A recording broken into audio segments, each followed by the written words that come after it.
In the middle of the parched desert landscape of Iraq lies the 6,000 square mile Mesopatamia Marshland, the largest ecosystem in the Middle East.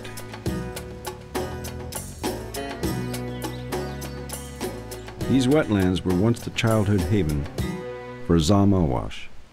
You'd go into this magical place, meandering in small streams with reeds extending as far as the eye can see. And every now and then, the breeze would come in and cool you down.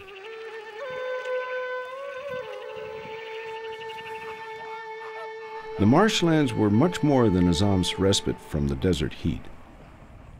For centuries, they were the vital life source for 400,000 indigenous Sumerians. They built their houses without using a single piece of metal. Reeds upon reeds upon reeds upon reeds. And this is skill developed over thousands of years. Fishing, hunting birds, harvesting reeds to weave mats to trade with neighboring areas, using the reeds as wood for their ovens. During Saddam Hussein's oppressive regime, the dictator ordered that the marshes be drained and burned in order to flush out rebel forces. It was really sad to see the tanks and the armored weapons going into the wetlands, destroying the source of living for the marsh Arabs, and causing death and destruction, destroying the fabric of this society. It was a criminal decision. I couldn't do anything about it.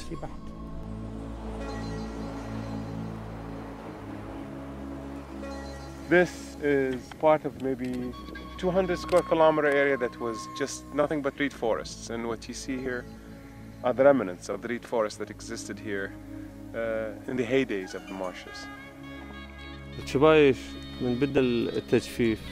When the marshes were dried, our people lost their way of life and our ability to live off the land. So most of our people left and migrated towards areas where work was possible. But I stayed behind. I refused to leave my homeland.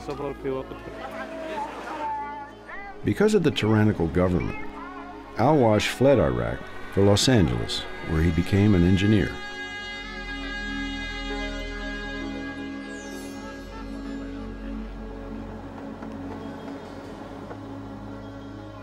In 2003, after Saddam's fall, he returned to his war-torn country and set out against overwhelming scientific and political odds to bring the marshland back to its former splendor.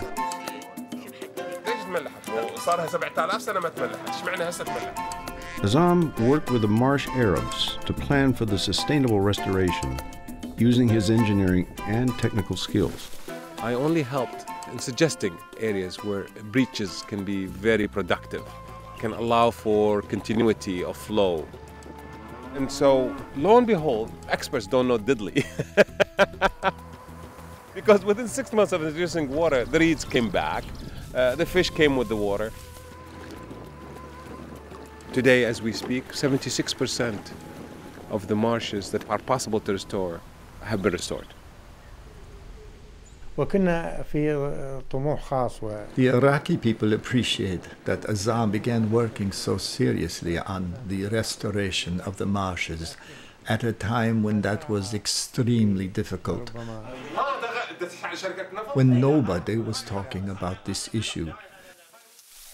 The government hopes to continue work together with Nature Iraq, restore these marshes, not for the environment alone, but for the marsh Arabs who depend on these wetlands. It's these people that are important.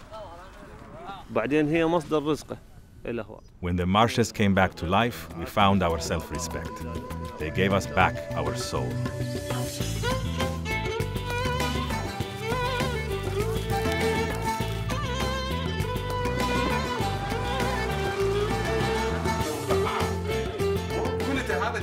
Azzam is now lobbying to have the marshlands declared a national park so that their future will be secure.